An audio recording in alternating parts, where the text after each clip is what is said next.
Hello there, dear friends, and welcome once again to the Relaxed Fantasy Review. Today, we're continuing our series about NPCs and allies that players should pursue.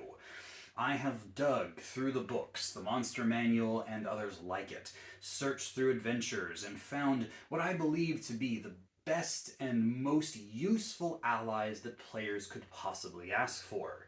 If you encounter these next 5 creatures in your journeys, I genuinely suggest that you work hard to persuade or appease them, as their powers continue to be useful right up into the higher midpoints of the game. These are the CR-2 creatures that players love to run into.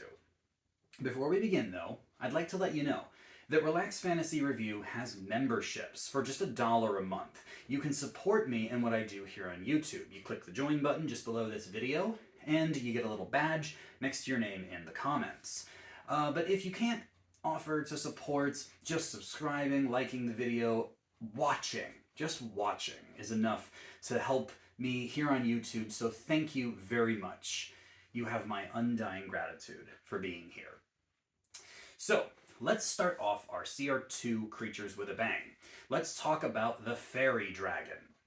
We discussed the CR1 Fairy Dragon last time, but now we've gone a little older. Fairy Dragons get more powerful as they age. They start at the red, orange, yellow, and then they go up to the green, blue, and eventually the Violet Fairy Dragon, the strongest of them all. The Violet Fairy Dragon is found in the Monster Manual, has an AC of 15, 14 hit points, and a 60-foot flying speed. It has limited telepathy, allowing it to communicate to others telepathically, magic resistance, giving it advantage against for saving throws against spells, as well as superior invisibility, allowing it to go invisible as long as it's willing to spend its concentration for an indefinite period of time. So, yeah, that's pretty awesome. It has a reasonably lackluster bite attack. It has a +7 to hit, but only does 1 damage. But what we're really here for is its breath weapon and its spellcasting, its innate spellcasting. Its breath weapon is the Euphoria Breath. It forces a wisdom save, and when creatures fail to save, they then have to roll a d6 every time they take a turn. They either can't take actions, bonus actions, or reactions and move in a random direction, or they don't get to move at all, and they simply get to make a saving throw to resist the breath effects. Pretty powerful, debilitating debuff. As far as its innate spellcasting goes, it's got some powerful magic compared to its younger brethren. It's still got some of the same stuff, Mage Hand, Minor Illusion, but it also has Major Image and Hallucinatory Terrain, powerful illusion spells. It has Suggestion, letting it pseudo-mind control people, and possibly one of the greatest spells in all of D&D, it has Polymorph. Try figuring out what you're going to do when a fairy dragon, wants to give you a power buff. Just ask it to turn you into a giant T-Rex, and you'll be fine. Or if you're not the appropriate level for that, something else. All in all, fairy dragons are wonderful allies just as they are, but once they reach this age, they actually have lair and region actions. This is something that boss monsters get, which means that when a creature is in its lair, or in a specific region that's attuned to it, they have other powers. The region effects, for example, if you manage to lure your enemies to the region of the fairy dragon, they feel a compulsory effect to leave little bits of gold around, and the dragon knows where they are. Time changes how it moves. It can move at half speed or double speed, and it changes on the fly.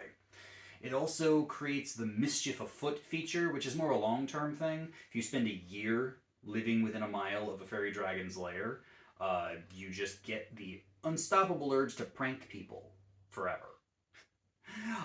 As far as its lair actions goes, if you actually face a fairy dragon in its lair, it can create a chaotic aura, allowing ranged attacks to be redirected to other targets, or grasping plants, putting basically an area of difficult terrain around the dragon.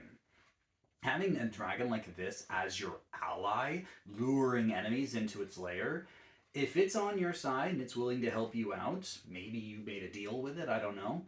But this is the kind of power that will make enemies really think twice. You may not even have to use your party members for half of the time. The dragon's lair actions could probably do plenty, and its spellcasting will give you a superb advantage, right up until the end of the mid game.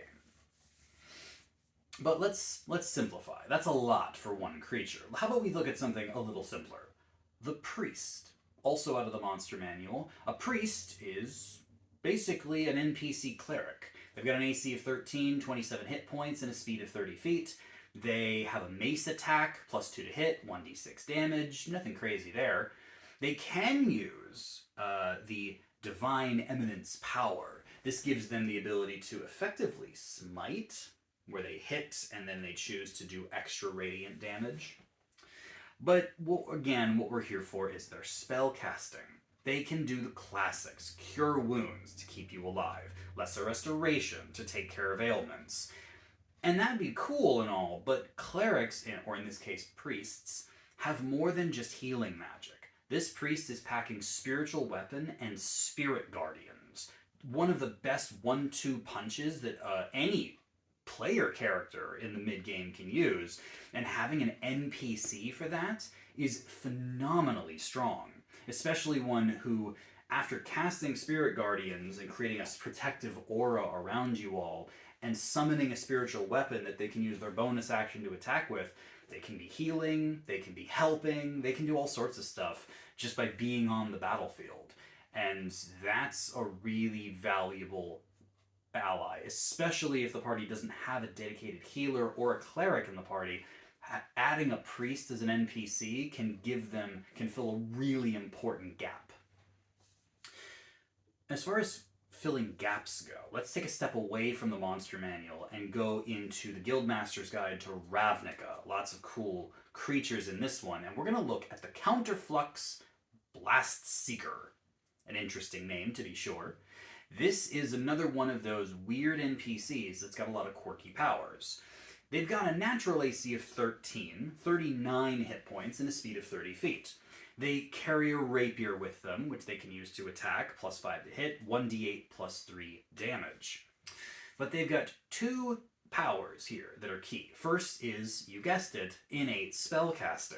They can cast Mage Armor on themselves, buffing their AC to 16. They can cast Scorching Ray for some good ranged effects, but the real reason you want them on your team is their defensive magic. Dispel Magic and Counterspell. Counterspell is one of the greatest spells in D&D, and having an NPC that's got it to assist with resisting magical effects, that's brokenly powerful.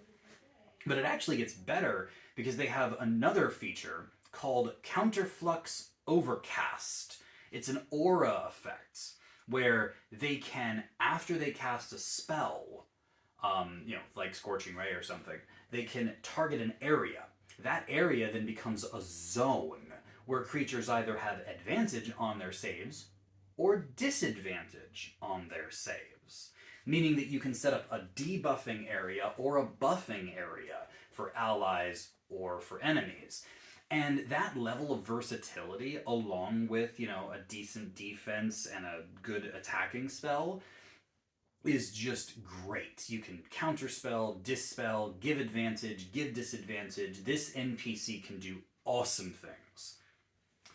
We talked a lot so far about magic. Everyone we've had so far has some kind of spell, whether it's the innate casting of a fairy dragon, the healing magic of a priest, or the defensive magic of a Counterflux Blast Seeker. Let's take a step away and have a look at a creature that's just simply and utterly powerful. From Fizban's Treasury of Dragons, the Moonstone Dragon Wormling. Moonstone dragons are neutral, so they are very willing to work with mortals if you make it enticing for them. This wormling has an AC of 17, 39 hit points, and a 60-foot fly speed, as well as a 30-foot ground speed. It's got a reasonably strong bite attack, plus 5 to hit, does 2d8 plus 1d6 plus 3 damage. but it's their breath weapon that we're here for, and man, does this dragon have a breath weapon. They have 2 different breaths that they can choose from, and these breaths do crazy stuff. There's the standard dex save, which does radiant damage, 46 damage on a failed save. But then there's the other one, the dream breath. Against a constitution save, this breath just renders creatures unconscious. Not at 0 hit points, but it knocks them out. This is like a hypnotic pattern effect, but better because instead of being dazed and incapacitated, they're just straight up unconscious. This is a very strong battlefield control effect, and with a flying, well-armored friend in the sky that's willing to just knock your enemies out, if you can get a Moonstone Dragon Wormling on your side, you're going to be just fine.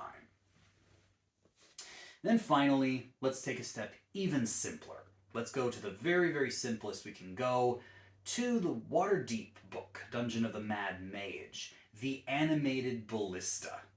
This is just a machine that's a ballista that walks. It's got a 30-foot walking speed, in fact, 15 AC, and 50 hit points. Very tanky construct here. And it does one thing, and it does exactly what you would expect. It has a magic bolt attack, where it shoots with a d6 to hit, and it does 3d10 damage on a hit. This is a simple little construct that who wouldn't want to have a walking gun turret with them, except instead of a gun turret, it's a ballista. Like, yes, flying dragons that can knock people unconscious or create hallucinatory terrain, that's all fine. But who doesn't want a walking gun just hanging out with them? I think that's the coolest thing, that these actually exist in D&D. And since they're constructs, a person could create them or purchase them, I suppose, if you found a mad scientist. And yeah, you just have it follow you around and shoot anyone in the face who doesn't. The creatures get crazier and crazier as you level up in D&D, and CR-2 creatures are great for like a level 3 or 4 party, maybe even level 5 or 6. This is all relevant stuff to have at those levels. And obviously, to get these folks on your side will take different things. Helping a temple, the guild wars in Ravnica, dragons love treasure, and the animated ballista you probably could just buy, I guess, if you were in the right campaign. Talk to your DM about these creatures. DMs, don't throw all of these, because if you put every one of these in a party together, you probably would take down a level 5 party of adventurers. Well, maybe not. I don't know. But this is the top 5 recommended list by me of CR2 creatures for players to consider as NPCs in their game. This has been the Relaxed Fantasy Review. If you enjoyed the video, please like and subscribe down below. Have a look for the join button down there, and keep your eyes peeled for more monster reviews coming down the line soon. Have a good one, my friends.